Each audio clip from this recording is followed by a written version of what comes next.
I'm amazed the degree to which people have delegated the authority to creating the life that they want to forces outside of themselves, including politics.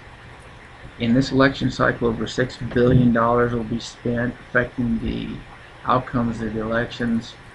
And I do acknowledge that politics can have a enormous effect on our industries, on our way of life, etc.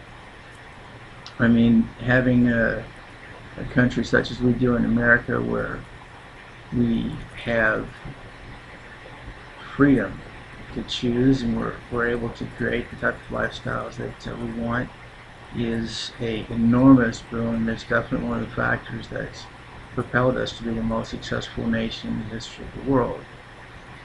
That being said, though, that being accomplished, ultimately we ourselves decide on who it is that we will be and what we'll have in our lives by virtue of the thoughts that we choose to think, by virtue of the actions that we choose to take.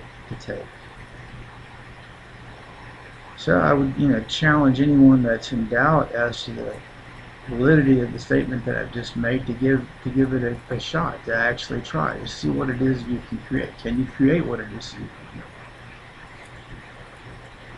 All the great teachers, Jesus, Buddha, and so on, have said that. Jesus said that as you think, as you believe, so will it be for you. Buddha said that the world that we live in today is a result of the thoughts that we had yesterday. The world that we live in tomorrow will be a result of the thoughts that we have today. So it's ultimately thinking that creates our reality. And so I would challenge you, if you're not already of this mindset, to go ahead and take action in the direction of those things that you wish to create, rather than think upon things that are not what you would want to create in your life. The more that we concentrate on the things that we don't want in our life and what we don't want in our world, the more that we create those things. The more that you concentrate on injustice and poverty and lack and limitation, the more those things come into your world. And the more that you focus on abundance and thinking positive and creating peace and harmony and love in the world, the more those things are created. And I challenge you, if you don't think that that's correct, to actually try it. And you'll actually see that that's the case. What you focus on, you attract. What you meditate on, you become. That's a aphorism from Hinduism.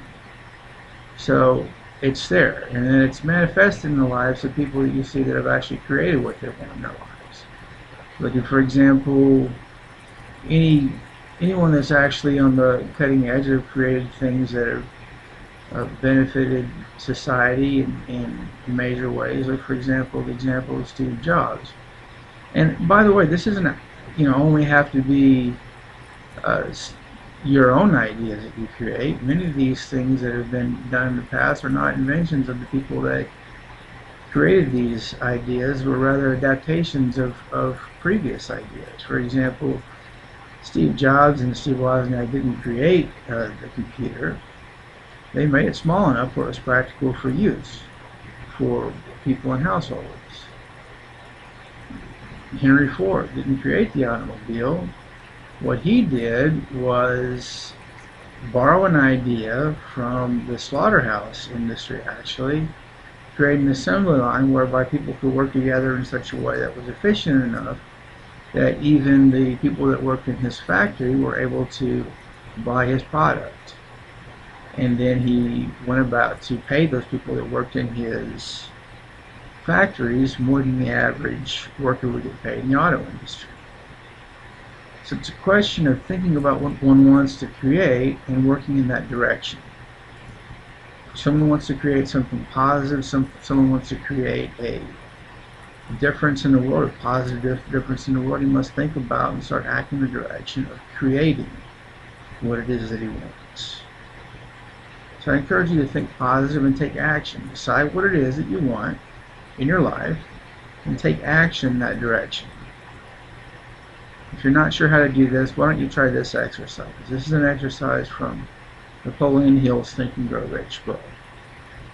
He says that start today for the next 30 days and start to render service to someone else without consideration of receiving any compensation in return.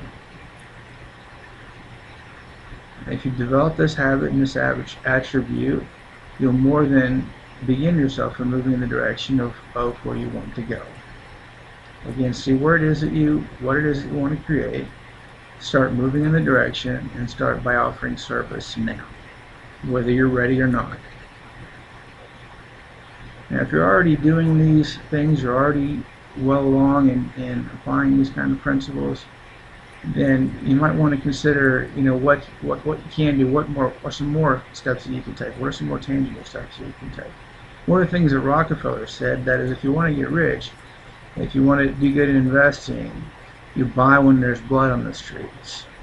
And in real estate, believe me, there's a lot of blood on the streets. So to get a free list of distressed sale properties in Las Vegas, visit LasVegasDistressSales.net. Thank you for listening.